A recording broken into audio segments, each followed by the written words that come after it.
Senhora Presidente, senhoras e senhores deputados, Senhor Presidente e membros do Governo. O fim do regime das cotas leiteiras é a crónica de uma morte anunciada que, infelizmente, agora chega ao fim.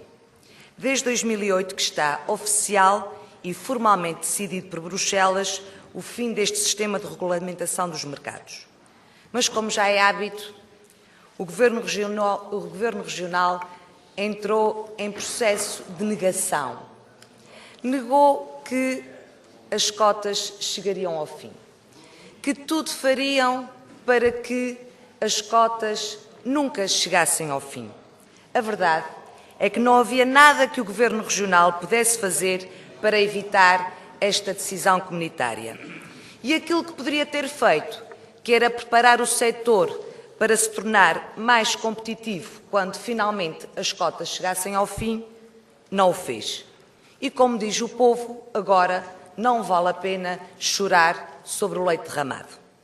E não foi por falta de aviso, nem de oportunidades. Faço lembrar que a 12 de junho de 2008, aqui neste Parlamento, o deputado Artur Lima defendeu a realização de um debate alargado sobre o futuro da agricultura açoriana que envolva todos os partidos políticos, o Governo, os representantes dos agricultores e os parceiros sociais, como a Universidade dos Açores, para que se perspective o caminho a seguir. A definição de que futuro se pretende para a agricultura açoriana, numa altura em que se estão a preparar profundas alterações na política agrícola comum e com o fim das cotas leiteiras. Ninguém se manifestou disponível. Eu própria, desde setembro de 2009, venho alertar em quase todas as intervenções que faço e em todas sobre a agricultura, de que temos que baixar os custos de produção, temos que agregar valor pela via da transformação dos produtos lácteos de qualidade e temos que valorizar as propriedades excepcionais do nosso leite. Entretanto, e ao contrário de outros, os eurodeputados do CDS-PP assumiram coerentemente posições firmes nas instâncias europeias. Em abril de 2010, de visita aos Açores, o eurodeputado Diogo Feio assumiu o compromisso. O CDS-PP vai continuar a defender a existência de um regime de cotas leiteiras no seio da União Europeia para proteger regiões como os Açores. O CDS tem marcado uma posição muito clara e vai continuar a defender no Parlamento Europeu a necessidade da manutenção do regime de cotas. Pouco tempo depois, em agosto de 2010, a Comissão Europeia confirmou, preto no branco, que o regime de cotas iria acabar a 30 de março de 2015, como resposta a um requerimento do deputado europeu do CDS-PP, Nuno Melo. Na oposição, fizemos o que nos competia e o que podíamos. Alertámos para a inércia, desafiámos o conformismo dos socialistas, propusemos medidas que poderiam ter contribuído para que, agora, com o fim das cotas, a produção açoriana estivesse melhor preparada para um cenário de liberalização. Senhora Presidente, senhoras e senhores deputados, durante anos a região adotou um modelo de desenvolvimento em que as explorações leiteiras, para se tornar economicamente mais rentáveis, faziam-no à custa de um aumento do volume da produção. Com o fim das cotas leiteiras, este modelo tornou-se claramente obsoleto e, portanto, continuar a insistir nesta estratégia é, no mínimo, irresponsável.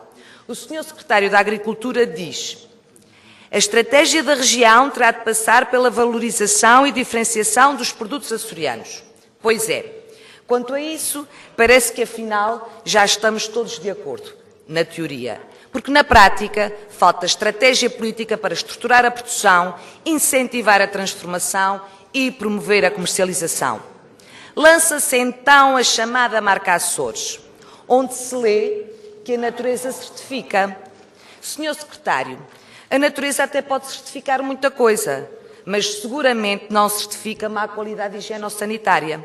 como é que se justifica que ainda mais de 20% das explorações na região não cumpram sequer com os critérios mínimos de higiene e segurança? Se o Governo quer, de facto, promover a qualidade do nosso leite pela via da valorização dos seus atributos nutricionais, que, como todos nós sabemos, resulta da alimentação em pastagem, onde é que estão as medidas no novo quadro de apoio que fomentem, por exemplo, que apoiem o melhoramento da pastagem? Aquilo que se vê, Sr. Secretário, são uma série de medidas que apoiam a intensificação, o que é verdadeiramente contraditório com o discurso da valorização do produto pela qualidade. Senhora Presidente, senhoras e senhores deputados, a lavoura açoriana tem sobrevivido à custa de subsídios que deviam, em rigor, ter servido para incentivar os produtores a cumprir, deveriam, em bom rigor, ter sido usados, deveriam, em rigor, ter de facto sido usados para incentivar os nossos agricultores a cumprir determinados objetivos. Objetivos esses assentes numa estratégia de desenvolvimento clara para o setor agropecuário. Mas a verdade é que os sucessivos governos socialistas não têm nem objetivos, nem estratégia para a economia dos Açores. A única coisa que este Governo tem dito, desde o fim das cotas leiteiras, há 15 dias, é que afinal o POSEI em vigor não é suficiente para mitigar os impactos. O Sr. Secretário justifica-se com o facto do novo POSEI ter sido construído para fazer face a uma situação de normalidade para o setor. Mas o Governo Regional não sabia que as cotas iam acabar a 30 de abril de 2015? Ou distraiu-se? O absurdo é que o Governo faz um POSEI para 2015 assumindo uma normalidade que ignorou o fim das cotas leiteiras. Desculpem-me, senhoras e senhores deputados, mas isto é que é uma anormalidade, porque normalidade é o fim das cotas que está anunciado desde 2008. Senhora Presidente, senhoras e senhores deputados, sempre que o Governo Regional fala da agricultura, só fala dos investimentos que tem feito ao longo dos anos na eletrificação das explorações e no fornecimento de água à lavoura. Se ordenhar vacas sem ser às escuras e ter água para lavar uma bilhinha de leite é aquilo que este Governo socialista considera ser uma agricultura moderna e competitiva, preparada para enfrentar um mercado liberalizado do leite, infelizmente estamos então, de facto, conversados.